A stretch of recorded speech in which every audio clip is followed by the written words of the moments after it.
Hello students, आज हम पढ़ेंगे वर्ब। वर्ब को हिंदी में क्या कहते हैं? क्रिया। हिंदी में कहते हैं वर्ब को क्रिया।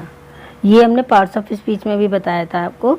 ये पार्ट्स ऑफ स्पीच का ही एक पार्ट है जिसको वर्ब कहते हैं। वर्ब का मीनिंग क्या होता है? Verb is a doing word that shows an action, an event or a state. A sentence may either have a main verb, a helping verb or both. Verb वो होता है जो हम क्रिया करते हैं, जो भी हम सुबह से शाम तक सोते में जगते, मतलब सोते में भी इवन जो भी हम वर्क करते हैं पूरी लाइफ में, वो सब वर्ब होता है। कुछ भी करते हैं, खाना पीना, सोना बैठना उठना, लिखना पढ़ना, चलना, नहाना, हंसना, रोना, ये सारा वर्ब होता है। सारे एक्शन वर्ड क्या होते हैं? क्रिया कहलाते हैं। ठीक है। इसमें भी काइंड्स होते हैं, जैसे मेन वर्ब। अब कोई तो सेंटेंस होता है जिसमें खाली मेन वर्ब आता है, किसी में हेल्पिंग वर्ब आता है, किसी में दोनों आ जाते हैं। हेल्पिंग वर्ब भी आ जाता है और मेन वर्ब भी आ जाता है। ये ना, अ सेंटेंस में either have a main verb, a helping verb और बोथ। किसी में या तो मेन वर्ब होता है या हेल्पिंग वर्ब होता है या दोनों होते हैं। तो वर्ब होता है जिसे हम बोलते हैं एक्शन वर्ड, है नी। एक्शन वर्ड बहुत सारे होते हैं। अगर आप लिखने बैठोगे तो मतलब लिखते ही जाओगे, इतने सारे होते हैं एक्शन वर्ड। और ये वर्ब वर्ड लिया कहाँ से गया है? The word verb derived from the Latin word verbum. ये वर्बम वर्ड से लिया गया है वर्ब शब्द। जैसे एग्जाम्पल है इसके, Ram is playing, Ram is a good boy और राम प्लेज। अब इसमें डिफरेंस देखेंगे। राम इज़ प्लेइंग, इसमें क्या हो रहा है? इसमें हेल्पिंग वर्ब भी है और एक्शन वर्ड भी है, दोनों है। मेन वर्ब और हेल्पिंग वर्ब दोनों है इसमें। इसमें वर्क हो रहा है। राम इज़ प्लेइंग, राम क्या कर रहा है? खेल रहा है, तो वर्क हो रहा है इसमें। ठीक है। और ये नेक्स्ट है, Ram is a good boy. अब इसमें कोई वर्क हो रहा है? नहीं, इसमें कोई वर्क नहीं हो रहा है। इसे कहते हैं स्टेट। ये एक स्टेट बताई गई है कि Ram is a good boy, Ram एक अच्छा लड़का है। इसमें वर्क कुछ नहीं हो रहा है, सिर्फ हेल्पिंग वर्ब से हमने स्टेट बताई है। राम प्लेज, राम खेलता है, इसमें वर्क हो रहा है, लेकिन इसमें हेल्पिंग वर्ब नहीं है, इसमें ओनली मेन वर्ब है। इससे भी सेंटेंस बन जाता है बिना हेल्पिंग वर्ब के भी। देखो सेंटेंस पूरा बना हुआ है कि राम खेलता है। क्लियर। अब हम वर्ब के काइंड्स देखेंगे। वर्ब के टाइप्स कौन कौन से होते हैं? मेन वर्ब, या जिसे कहते हैं एक्शन वर्ब, मतलब helping verb, linking verb, transitive verb and intransitive verb. हम 5 काइंड्स मेन वर्ब के पढ़ेंगे, ध्यान से सुनेंगे। सबसे पहले पढ़ेंगे मेन वर्ब या एक्शन वर्ब। मेन वर्ब कौन से होते हैं? जो एक्शन वर्ब, मतलब जो भी हम वर्क करते हैं, are used to express action, जो हमारे एक्शन को एक्सप्रेस करता है, जो हमारे वर्क को एक्सप्रेस करता है। Something that an animal, a person or a thing does. In each of the following sentences we only have a main verb. अब जो नीचे एग्जाम्पल दिए गए हैं इसमें देखेंगे कि देखो इसमें ओनली मेन वर्ब दिए गए हैं, है नी। तो मेन वर्ब वही होता है जो भी हम वर्क करते हैं वो सब, sleeping, eating, diet, playing, writing, reading, ये सारे क्या होते हैं? मेन वर्ब होते हैं। द सन शाइन्स, शाइन्स क्या है? इसमें मेन वर्ब है, सूरज चमकता है। द हॉर्स नाइज, इसमें क्या है? मेन वर्ब नाइज, है ना। द मंकी जम्प्स, इसमें मेन वर्ब क्या है? जम्प्स। मंकी कूदता है तो कूदना, जंप मतलब वो हो गया, क्या हो गया? ये मेन वर्ब हो गया। नेक्स्ट है हेल्पिंग वर्ब। हेल्पिंग वर्ब कौन से होते हैं? As the name suggest, helping verb help or support the main verb. Helping verb नाम से ही हमें पता चल रहा है कि कोई हेल्प करता है। किसकी हेल्प करता है? ये मेन वर्ब की हेल्प करता है। जैसे अगर मैं कहूँ आई एम रीडिंग, अब रीडिंग तो मेन वर्ब हो गया, लेकिन इसमें हेल्पिंग वर्ब क्या है? एम, जो रीडिंग की हेल्प कर रहा है। रीडिंग की हेल्प कौन कर रहा है? एम कर रहा है ना। अब जैसे इसमें एग्जाम्पल देख लीजिए, we are learning about helping verbs. हम क्या कर रहे हैं? हम हेल्पिंग वर्ब के बारे में सीख रहे हैं। सीख रहे हैं तो मेन वर्ब हो गया लर्निंग, और आर क्या है? हेल्पिंग वर्ब, और लर्निंग क्या है? Main verb. We are playing football, हम फुटबॉल खेल रहे हैं, और इसमें मेन वर्ब क्या है? खेल रहे हैं, मतलब प्लेइंग, और आर क्या है, हेल्पिंग वर्ब। जो प्लेइंग का हेल्पिंग वर्ब है वो है are. You should complete the work by tomorrow. तुम्हारा वर्क कल तक कंप्लीट हो जाना चाहिए। अब इसमें मेन वर्ब क्या है, कंप्लीट। कंप्लीट हो जाना चाहिए मेन वर्ब है। और हेल्पिंग वर्ब क्या है, शुड। शुड हेल्पिंग वर्ब है और कंप्लीट मेन वर्ब है। इसमें से हम एक भी वर्ब हटा देंगे तो सेंटेंस इनकम्प्लीट हो जाएगा।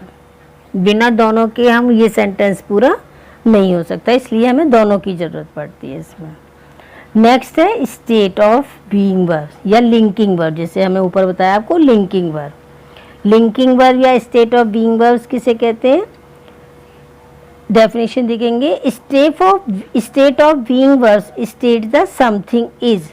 State of being verbs also known as linking verb. इनको हम लिंकिंग वर्ब के नाम से भी जानते हैं। Linking verbs explain a link. Linking नाम से देखो क्लियर हो रहा है, लिंक करना, किसी के बीच में लिंक बनाना। Between the subject of the sentence and the noun or adjective being linked to it. ये सब्जेक्ट और नाउन के बीच में, या कोई एडजेक्टिव होता है या कोई वो होता है, नाउन होता है, उस दोनों के साथ में ये लिंक मतलब बनाता है बीच में लगकर, तो इसको हम बोलते हैं लिंकिंग वर्ब। एग्जाम्पल से क्लियर हो जाएगा। The flowers are bright. अब इसमें सब्जेक्ट क्या है, द फ्लावर्स, ये तो सब्जेक्ट है। आर क्या है इसमें, लिंकिंग वर्ब। और ब्राइट इसका एडजेक्टिव हो गया फ्लावर्स का। फ्लावर्स का एडजेक्टिव क्या है, ब्राइट। और हमने फ्लावर्स और ब्राइट को किससे लिंक कर दिया, आर से भी लिंक कर दिया, तो आर क्या हो गया, linking verb. Diamond is the hardest substance. और डायमंड तो सब्जेक्ट हो गया और इज क्या हो गया, लिंकिंग वर्ब। और इसका एडजेक्टिव हो गया द हार्डेस्ट सब्सटेंस, मतलब सबसे ज़्यादा सख्त तत्व है ये डायमंड, जो हीरा होता है नहीं, सबसे हार्ड धातु है ये, ठीक है। I feel scared. आई तो सब्जेक्ट है और फील क्या है, हेल्पिंग वर्ब। स्केयर्ड है डरा हुआ, मैं डरा हुआ महसूस करता हूँ, ठीक है। नेक्स्ट है अंडरस्टैंडिंग वर्ब। मतलब इसमें हम ये बताएंगे कि सिंगुलर प्लूरल में किसके साथ क्या यूज़ होता है। The word am, is, are, was and verb belong to be the verb to be. इनको बोलते हैं हम to be verb. We use am और आज with the pronoun I and we. Am और वाज किसके साथ यूज़ होते हैं, आई और वी के साथ। इज और वाज किस किस के साथ यूज़ होते हैं, when the subject of the sentence is singular. जब हमारा सिंगुलर सब्जेक्ट होता है कोई भी, तो उसके साथ या तो इज यूज़ होता है या वॉज यूज़ होता है। इज तो प्रेजेंट के लिए यूज़ होता है और वॉज किसके लिए यूज़ होता है, पास्ट के लिए। We use are or were when the subject of the sentence is plural. और हम आर और वर कब यूज़ करते हैं, ये जो मैं पढ़ा रही हूँ ये वर्ब के काइंड्स में नहीं है, ये एक्स्ट्रा नॉलेज है जिससे हमें पता चल जाए हम सिंगुलर प्लूरल के साथ क्या क्या यूज़ करते हैं, ठीक है। तो आर और वर हम किसके साथ यूज़ करते हैं, जब हमारा सब्जेक्ट प्लूरल में होता है। जैसे आई, अब हमारा ये पास्ट में है तो हम वॉज यूज़ करेंगे। I was late for school yesterday. Yesterday से भी पता चल गया कि पास्ट का है और वॉज से भी, कल मैं स्कूल के लिए लेट था। आई एम 12 ईयर्स ओल्ड, मैं अपनी एज बता रही हूँ, प्रेजेंट में बता रही हूँ, तो मैं क्या हूँ, आई एम 12, मैं 12 ईयर्स ओल्ड हूँ। She is a wonderful singer. और शी क्या है, सिंगुलर है नहीं, तो इसके साथ क्या लगेगा, इज लगेगा। शी इज़, और क्योंकि ये प्रेजेंट है तो इसलिए इज लगा है। पास्ट होता तो क्या लगता, वॉज लगता। एम ओनली एंड ओनली किसके साथ लगता है, आई के साथ। एम एम सिर्फ और सिर्फ आई के साथ यूज़ होता है और किसी के भी साथ यूज़ नहीं होता। She is a wonderful singer, वह एक बहुत ही अच्छी सिंगर है। नेक्स्ट देखेंगे, we use is with singular noun and pronoun he, she, it.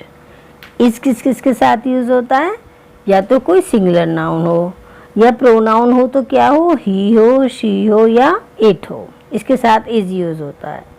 जैसे my school is near my school तो सिंगुलर है तो यहाँ इज लगा। This restaurant is closing down, restaurant भी एक ही है तो इसलिए यहाँ इज लगा।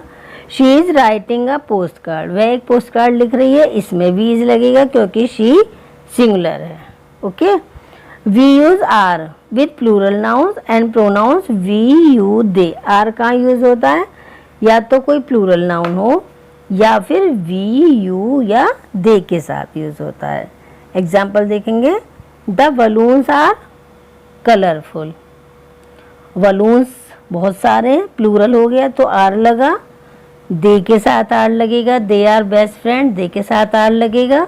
The kites are flying high in the sky, kites बहुत सारी हैं, एक नहीं है, प्लूरल दे रखा है काइट का तो यहाँ पे भी क्या लगेगा, आर लगेगा। We use are when we join two और मोर नाउन, एक कंडीशन में और आर यूज होता है जब टू या टू से ज़्यादा नेम होते हैं। जैसे देखिए जॉन एंड सैम, अब टू हो गई है, वन तो नहीं है तो इसके साथ आर लगेगा। जोसेफ एंड बी, इसके साथ भी आर लगेगा क्योंकि अब हम दो हो गए। एनी एंड स्यू, अब भी दो हो गए तो भी यहाँ आर लगेगा।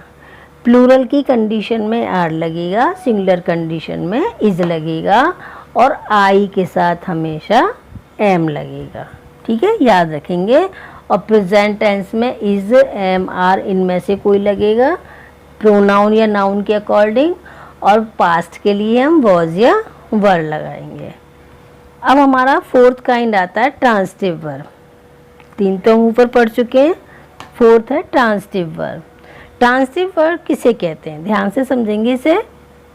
अ transitive verb expresses an action direct towards a person, एक ऐसा वर्क, ऐसा एक्शन जो एक पर्सन के लिए किया जा रहा है, अ प्लेस के लिए या एक थिंग के लिए किया जा रहा है, वो ट्रांसिटिव वर्ब होता है।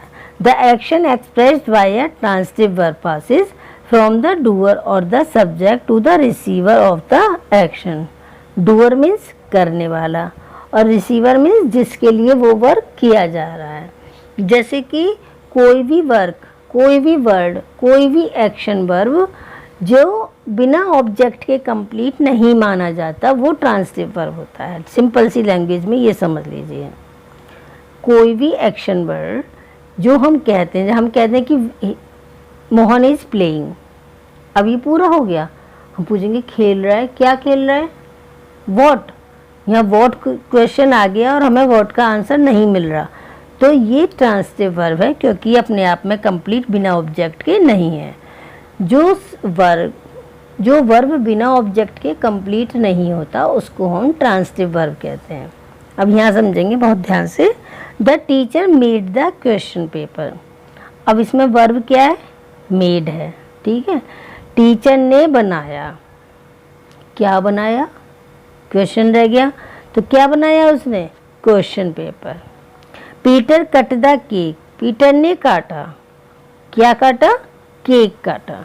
देखो the teacher, what, teacher made, teacher ने बनाया, वॉट, क्या बनाया, द क्वेश्चन पेपर। तो मेड क्या हुआ, मेड हुआ transitive verb. Peter cut, Peter ने काटा, वॉट, क्या काटा, द केक। सिंपल सी लैंग्वेज में ये समझ लीजिए बेटा कि जहाँ हमें वॉट का आंसर नहीं मिल रहा या हु का आंसर नहीं मिल रहा, वहाँ ट्रांसिटिव वर्ब होता है।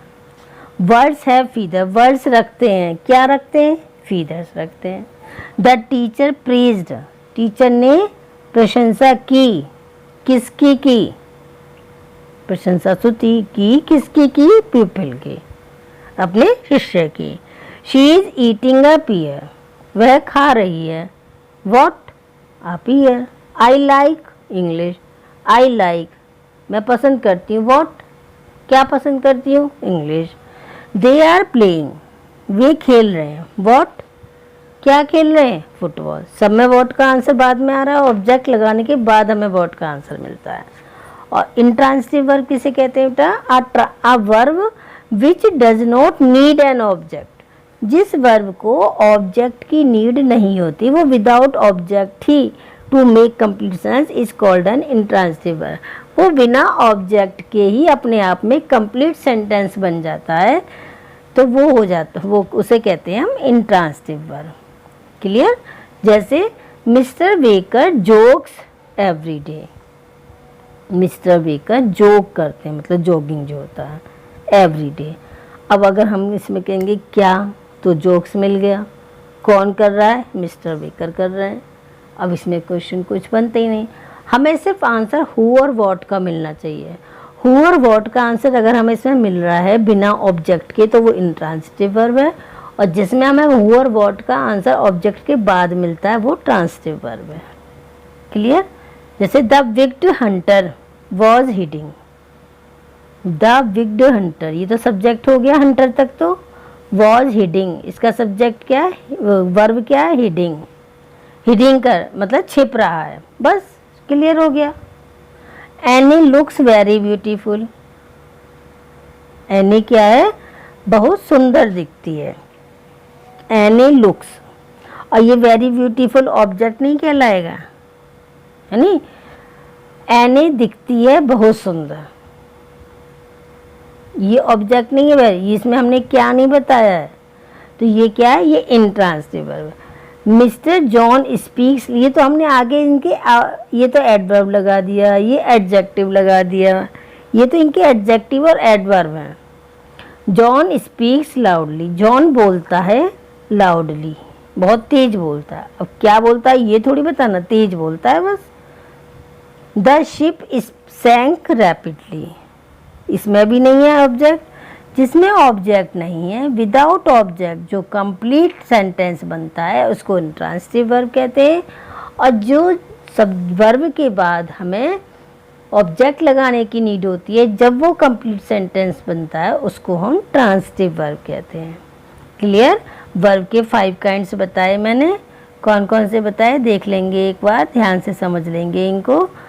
वर्ब के 5 काइंड्स कौन कौन से थे? Main verb, helping verb, linking verb, transitive verb and intransitive verb. और इसमें अभी एक चीज़ और रह जाती है वर्ब में, वो है फाइनाइट वर्ब और non finite verb. Finite verb and non finite verb मैं नेक्स्ट वीडियो में दूंगी, वो बिल्कुल डिटेल में समझाऊंगी, क्योंकि वो इसमें नहीं समझाया जा सकता, काफ़ी लंबा है वो, तो उसके लिए अलग से वीडियो बनाऊंगी। वो समझने के लिए आप मेरी नेक्स्ट वीडियो देखेंगे, ठीक है? और इसमें अगर अभी भी कोई कन्फ्यूज़न है आपको तो आप कमेंट्स बॉक्स में पूछ सकते हैं। If you like my video तो please like, share and subscribe the channel. Thank you for watching my video. Thank you.